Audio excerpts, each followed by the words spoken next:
dad badana ila yaabay Canada iyo Sweden marka isbarbar dhigay oo aan dhahay Sweden boqolkiiba boqol ka fiican dad badana ila yaabay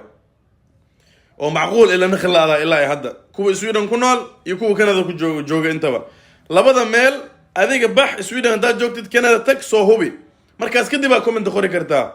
afka wax lagaaga sheegay ha ku qancin Canada boqolkiiba boqol Sweden aa fiican Europe oo dhanna meesha ugu fiican waa Sweden xaqiiqda kala hadlo waa hada meesha ugu shidan oo lacagna ka sameyn kartid laakiin dadka Sweden ku nool aaminsaneen ba ورب الكعب كوب كنول حتى ما أمن سنة إن سويدن لحق لا يسمين كرا كندا إنها في عنتها أكبر جرانسان دتك أنت جوجو ويل قدنا ما تجين ولا قد أدعي لكن كندا هدا تكتي أوجان كرتا وحن كهالله حقيقة ده كهالله كندا سويدن اسكو دوا وهوين مالن سويدن بافي عن وأنا سيم لكن عيري بحساب عيرو بحياة وحبرشة وافيري وحبرشة وافيري